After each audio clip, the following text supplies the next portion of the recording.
Bienvenue dans Complorama, un podcast France Info avec Rudy Reichstadt, directeur du site Conspiracy Watch. Et Tristan Mendès-France, maître de conférences associé à l'Université de Paris, spécialisé dans les cultures numériques. Et pour nous accompagner, Pauline Pénanec de France Info. Paris accueille un événement très attendu, le sommet pour l'action sur l'intelligence artificielle. L'occasion pour nous de poser tout un tas de questions. Comment cette technologie, qui pourrait théoriquement servir à améliorer nos vies, est-elle utilisée pour alimenter et propager les théories du complot ?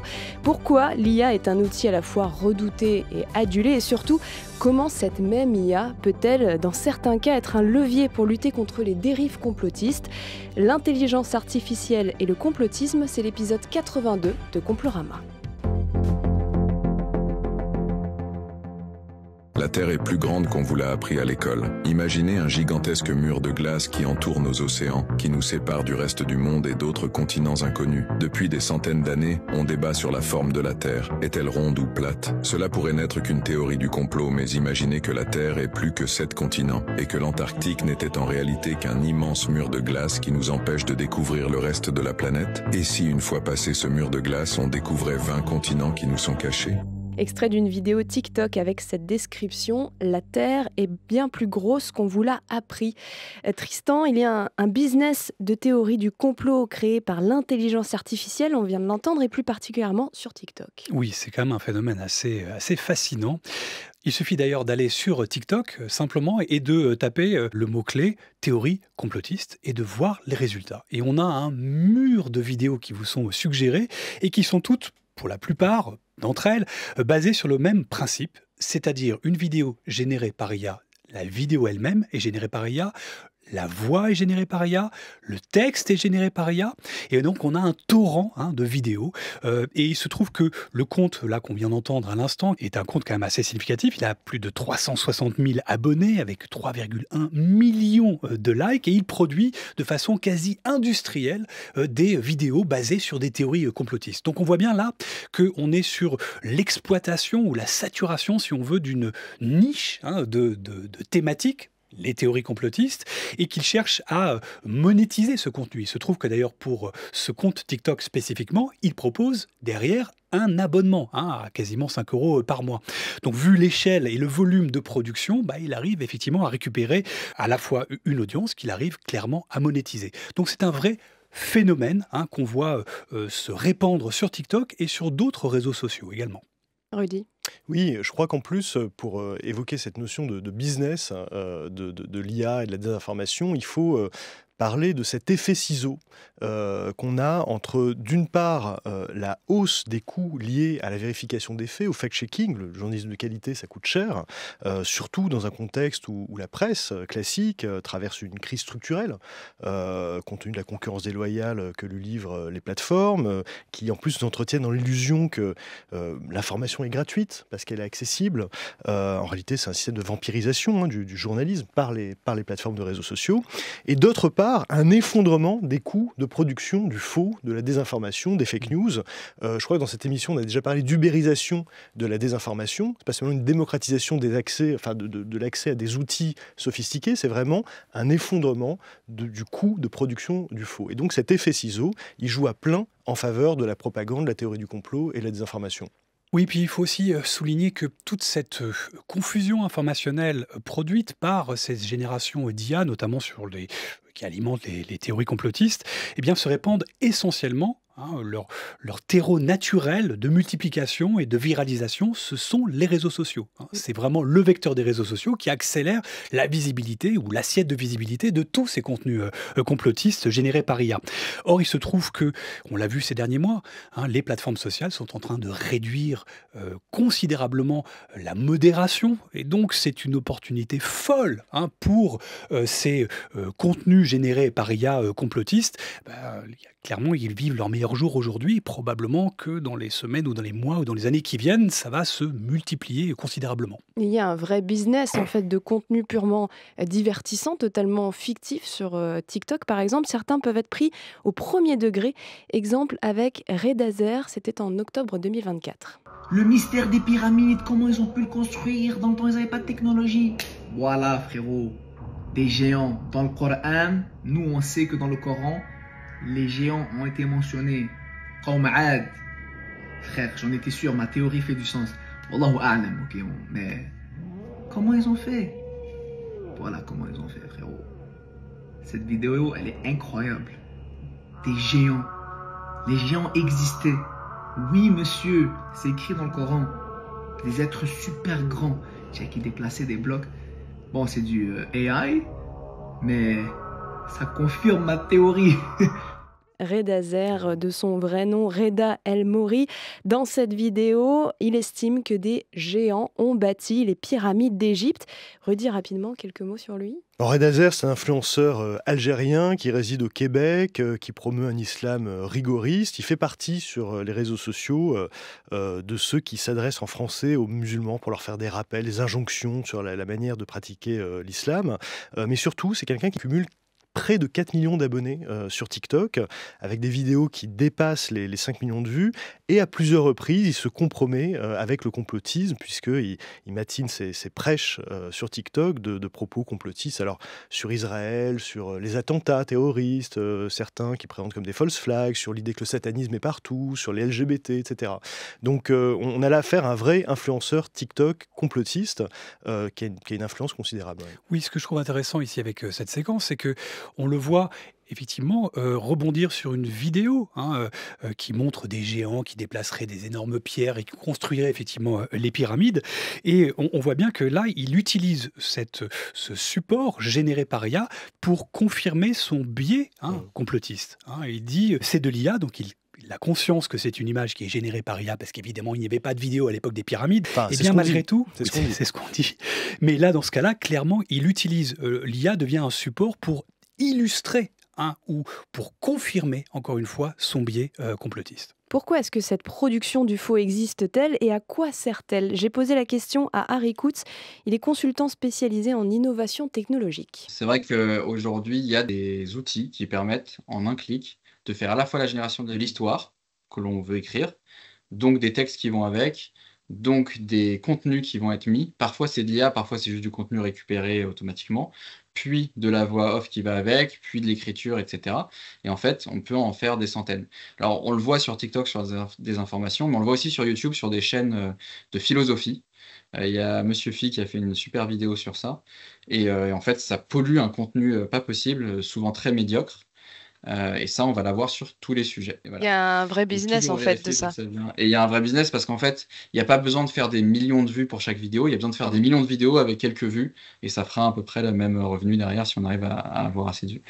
Donc c'est une façon de pousser aussi du contenu comme ça. Est-ce que les vidéos avec des géants, on dirait que c'est vrai, est-ce que c'est du contenu entertainment, est-ce que c'est du vrai contenu qu'on veut pousser? La question peut se poser. Rudy, ce n'est plus une volonté ici de créer du complotisme avec des contenus créés par de l'IA, mais finalement, ils y croient au premier degré. Oui, ils ne croient pas à ce qu'ils voient, comme saint Thomas, ils croient à ce à quoi ils ont envie de croire. Et l'image joue ici une fonction de renforcement de la croyance. Tu disais, elle facilite une confirmation de la croyance. En fait, les images et les vidéos générées artificiellement, elles permettent de combler un manque. Là où l'image véridique, la photographie, le film est absente, eh bien, il suffit en un clic de la créer. Jusqu'à maintenant, c'était l'industrie du cinéma, le monde de l'art, qui assurait cette fonction sociale. Désormais, avec l'arrivée de l'IA générative, dans nos usages quotidiens, eh bien, c'est à la portée de tous. Sur X, par exemple, avec Grok, qui est directement cette IA installée sur la plateforme, on peut générer à peu près n'importe quelle image, y compris des images ultra réalistes qu'on peine à distinguer de vraies photos, par exemple, si on veut voir des extraterrestres ou des soucoupes volantes ou des géants, ou ce que j'ai fait ce matin, si on veut voir une carte de l'île de l'Atlantide jaunie par le temps, ça prend quelques secondes à peine, et l'image, là, est un support de croyance, un vecteur d'idées. Elle est sortie d'un pouvoir symbolique, l'image, et aussi de la capacité à susciter des émotions, et donc à nous manipuler par nos émotions. Ça peut susciter de l'enthousiasme, de la colère. C'est le rôle des icônes, par exemple, l'importance de la représentation de ce qui est immatériel dans les religions, par exemple, dans le cas de la diffusion du christianisme, grâce à l'image, grâce aux vitraux des églises, par exemple. Donc c'est pas étonnant que le complotisme profite de cette inflation des images.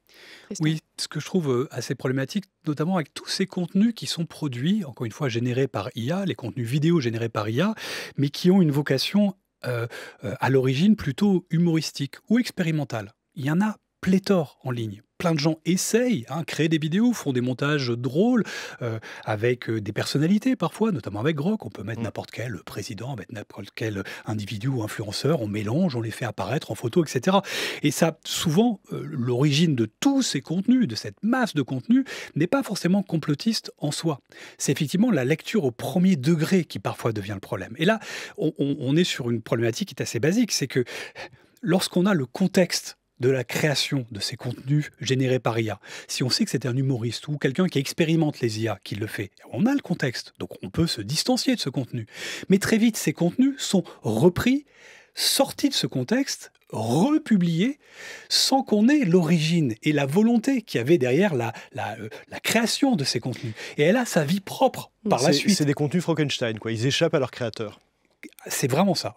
On a un contenu qui a une sorte de seconde vie qui, pour le coup, cette fois-ci, vient nourrir, cette fois-ci, des narratifs et des récits complotistes. Alors, on a un exemple assez flagrant et assez énorme durant la dernière campagne présidentielle américaine. On avait Elon Musk qui avait partagé une vidéo IA qui était satirique à l'origine de Kamala Harris, et on lui fait dire des choses qu'elle n'avait absolument pas dit, qui étaient totalement caricaturaux. Et Elon Musk ne précise pas déjà que c'était caricatural. Mais quoi qu'il en soit, cette vidéo a eu sa vie propre. Et sur les 200 millions d'abonnés d'ailleurs d'Elon Musk, sans le contexte, sans expliquer que cette vidéo était une parodie, eh bien combien l'ont prise au premier degré, Donc on est dans cette problématique aujourd'hui de multiplication de contenus qui ne se veulent pas forcément clairement de la désinformation ou des théories, ou ne se veulent pas forcément en support de théories complotistes, mais qui le deviennent dès qu'on perd la généalogie, si vous voulez, ou la volonté qu'il y avait derrière la création de ces contenus. Et puis l'effet secondaire des IA, c'est aussi la suspicion sur les contenus légitimes, finalement. Ben oui, ça c'est en fait un effet collatéral naturel de toute cette production. Le fait qu'on arrive à générer, comme tu disais tout à l'heure, Rudy, des photos ou des images qui sont d'un réalisme fou, on le constate tous, on a même ça maintenant sur des vidéos. Eh bien, l'effet collatéral, c'est que lorsque dans cette soupe, dans cette confusion informationnelle, lorsqu'on est exposé à des vidéos qui sont réelles, qui sont légitimes, des photos et des contenus qui sont absolument légitimes, eh bien certains vont avoir un pas de recul On se en pose se la disant question. Eh oui, est-ce que c'est pas généré par IA? Donc ça participe malheureusement, et c'est un effet collatéral si on veut, à cette confusion informationnelle générée par les contenus IA.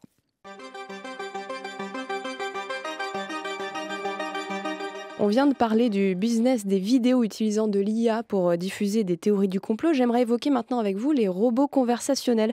Car oui, les IA peuvent aussi produire de la désinformation en se censurant notamment.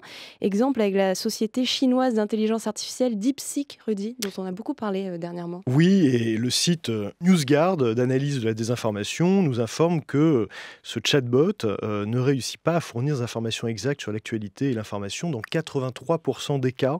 Précisément, dans 30% des cas, il génère des contenus faux. Dans 53% des cas, il fournit des non-réponses. Et on a observé, oui, qu'il s'auto-censurait régulièrement sur des sujets sensibles. C'est-à-dire qu'il commence à générer une réponse classique qu'on pourrait trouver avec n'importe quel autre chatbot, de type ChatGPT, par exemple. Et puis, il l'efface au bout de quelques secondes en remplaçant sa réponse par un message qui dit en substance « Désolé, je vous propose de parler d'autre chose ». Et parfois, il arrive même, quand on lui redemande de générer une réponse, qui nous servent un discours extrêmement idéologisé. On a fait l'expérience avec la répression des manifestants de la place Tiananmen en 89 à Pékin, qui est une page sombre de l'histoire de la République populaire de Chine. Eh bien, DeepSeek nous a servi une version totalement propagandiste à la gloire du Parti communiste chinois. Donc il y a aussi ça avec DeepSeek. C'est un point quand même à noter parce que les autres grandes IA conversationnelles connues sur le marché n'ont pas ce biais-là. Voilà. Elles sont designées pour donner des réponses qui peuvent être insatisfaisantes, pas complètes, qui peuvent même se tromper, mais qui ne sortent pas de la propagande comme ça. Oui, là, on est sur un cas assez spectaculaire du DIA qui, à la fois, s'est entraîné vraisemblablement sur du contenu particulier, mais surtout qui est très bridé par une volonté de propagande claire et évidente. Moi, j'ai également pu faire des tests et d'autres journalistes ont essayé également cette IA conversationnelle DeepSeek. Moi, j'ai pu essayer avec les Ouïghours et même chose, on a vraiment la propagande chinoise qui est poussée. Mais plus spécifiquement sur les théories complotistes, on a par exemple encore encore une fois, NewsGuard, qui a fait le test avec les massacres de Boutcha en février 2022 commis par les Russes en Ukraine. Et lorsque elle est interrogée, là, on a la position de la propagande chinoise qui est de ne pas se positionner. Quand on lui demande si c'est une mise en scène, il va éviter soigneusement de se prononcer et donc il va jeter un doute sur ce qui s'est passé et alimenter, mon Dieu, les théories complotistes qu'il y a pu avoir autour de Boutcha. Donc là, on a vraiment une IA qui participe clairement à accélérer la perception, les récits complotistes autour d'événements qui géopolitiquement sont problématiques ou veulent être bien bordés par le régime chinois aujourd'hui. Autre exemple de robot conversationnel, celui de Gab, un réseau social américain qui a eu l'idée, Tristan, de lancer près de 100 chatbots, dont un à l'image d'Adolf Hitler. Oui, alors là on change d'échelle, c'est une IA conversationnelle, une sorte de chat GPT si vous voulez, qui a été créé par un suprémaciste blanc américain d'extrême droite, complotiste, antisémite, négationniste, bon il cumule, qui s'appelle Andrew Torba et qui a donc lancé une IA propre qu'il a entraîné lui-même sur des contenus complotiste, raciste, antisémite, mais complotiste pour ce qui nous intéresse.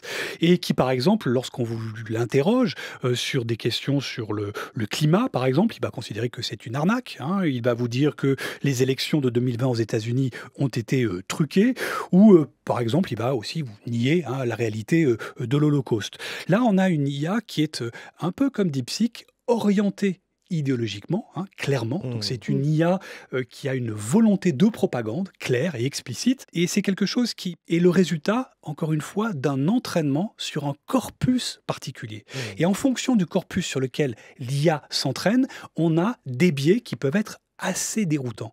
On avait eu un exemple en 2016 avec Microsoft, qui avait lancé une IA expérimentale, conversationnelle, sur Twitter, qui s'appelait TAY, T-A-Y, et qui évoluait en fonction de l'interaction qu'elle pouvait avoir. Et donc, elle s'entraînait sur un corpus qui était les échanges qu'elle pouvait avoir avec les gens sur Twitter. Or, évidemment, on a eu une masse de jeunes trolls ou de trolls qui se sont amusés à essayer d'impacter le corpus d'entraînement et d'orienter Tai pour lui faire dire des choses absolument folles. Et donc, très vite, on a eu ce chat GPT précoce, si vous voulez, qui s'exprimait, par exemple, sur le 11 septembre en disant que c'était les Américains qui étaient derrière ou qui expliquait que Hitler avait fait en fait un bon boulot ou encore que Donald Trump était le meilleur candidat pour les États-Unis et des choses négationnistes autour de l'Holocauste. Cette expérience a duré 8 heures. Microsoft a été obligé de fermer les robinets, mais on voit là encore une fois le symptôme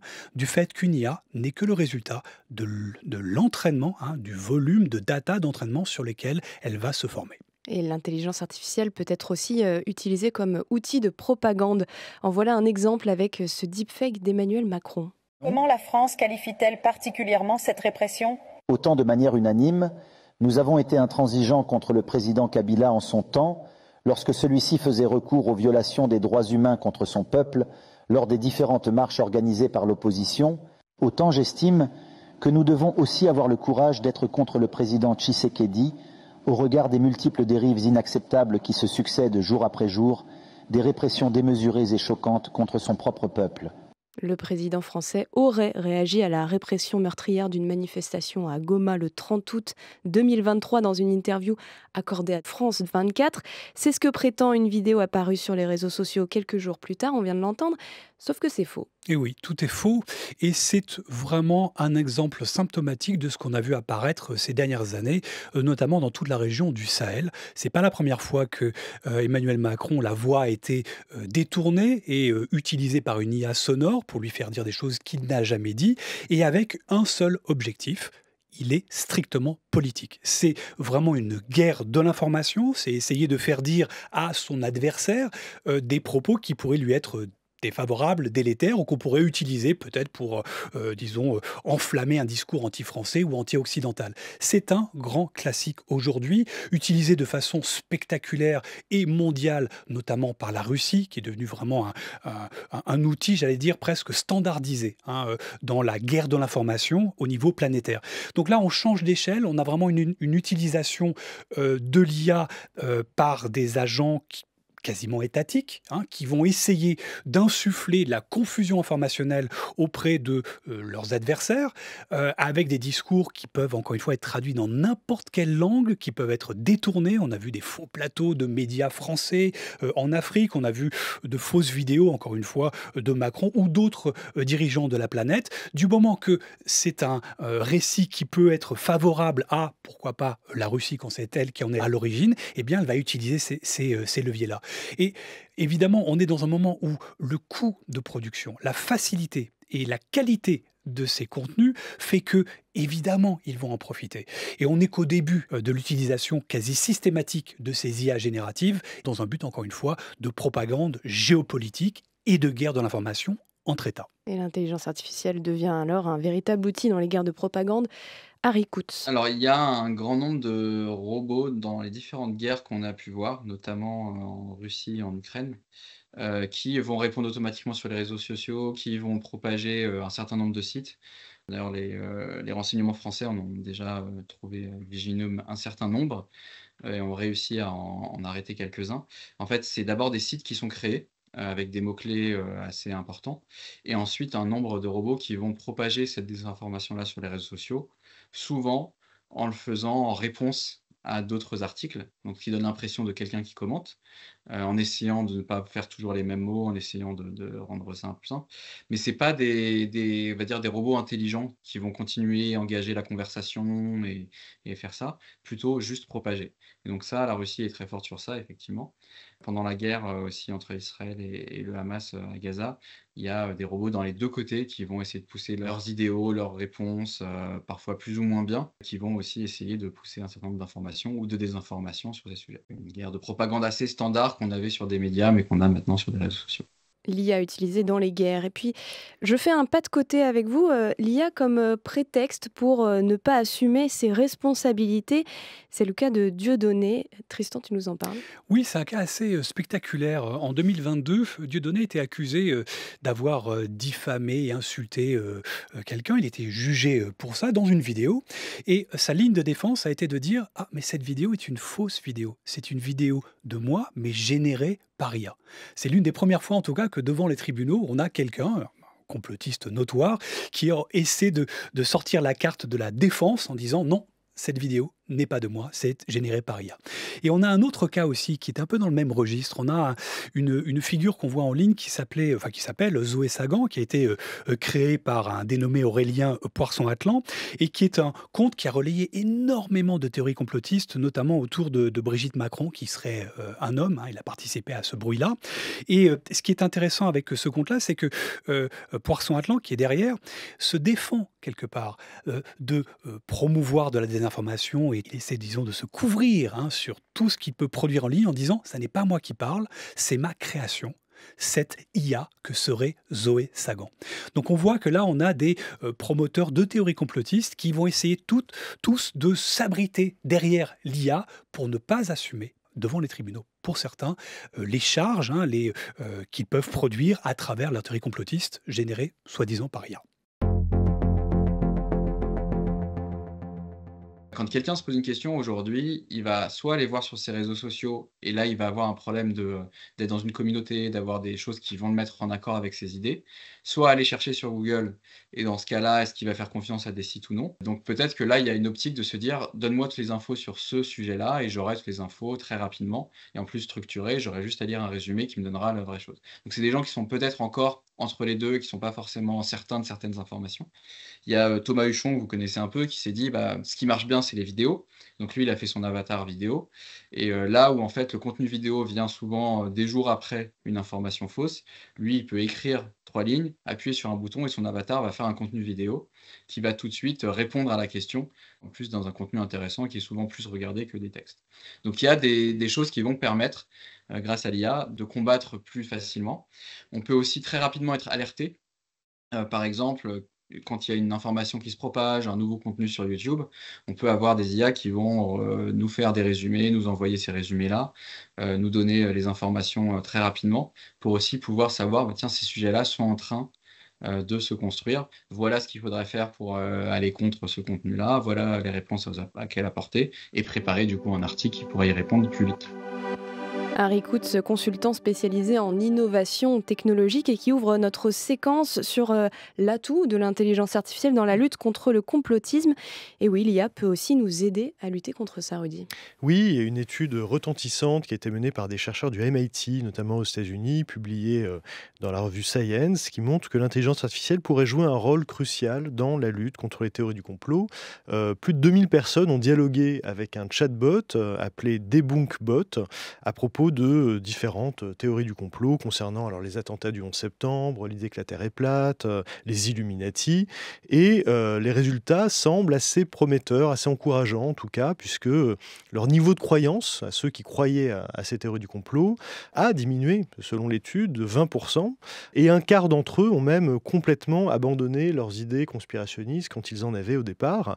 Pourquoi ? Parce que l'IA, elle est capable de répondre argument factuel par argument factuel, à démonter chaque argument, parce qu'encore une fois, elle s'entraîne sur un volume de données très important, et donc elle ne se laisse pas noyer par l'argumentaire complotiste, le fameux millefeuille argumentatif complotiste dont on parle souvent dans cette émission. Et puis elle s'énerve pas, elle garde le même ton et dernière chose, quand on parle avec une IA, on a peut-être moins la sensation de parler avec quelqu'un qui aurait un agenda. On a une sensation, même si ce n'est pas forcément vrai, mais une sensation d'objectivité. On parle à un robot, on ne parle pas à un humain qui pourrait peut-être chercher à nous convaincre parce que lui-même a des convictions propres. Autre IA qui existe pour lutter notamment contre la désinformation et le complotisme, c'est Vera. Oui, c'est un outil développé par un collectif citoyen qui s'appelle Réponse Tech, à but non lucratif. C'est un robot conversationnel classique, mais dont la spécificité là, est de s'abreuver en temps réel, ça c'est très important, au contenu de plus de 300 médias considérés comme fiables pour générer une réponse documentée, sourcée et la plus impartiale possible. Elle s'appuie sur les ressources de plus de 100 équipes et collectifs reconnus de fact-checking. C'est en plus assez simple d'utilisation, assez ergonomique. Il suffit de composer un numéro de téléphone et d'échanger vocalement avec le chatbot, ou bien de lui écrire sur WhatsApp, lui poser des questions, et vraiment elle nous répond de manière extrêmement sourcée. Donc c'est pas parfait comme outil, mais c'est utile et ça permet de gagner du temps. De façon plus globale, j'ai l'impression que pour les avoir essayés, les différentes IA, les chatbots classiques, ChatGPT, Gemini ou autres, lorsqu'on leur pose des questions sur des théories complotistes, elles sont relativement bien bordées. Il y a peu d'exemples que j'ai pu trouver de théories complotistes poussées par ces grandes plateformes très populaires aujourd'hui. Donc tant qu'on reste, disons, si votre porte d'entrée de l'accès à l'information passe via ces chatbots populaires, bien bordés, bien modérés, a priori, vous êtes plutôt bien orienté sur les théories complotistes. Il arrive toutefois qu'il y ait de l'agnosticisme, c'est-à-dire ça on ne sait pas, alors que par ailleurs il existe parfois des théories du complot qui ont été démontées. C'est le seul biais.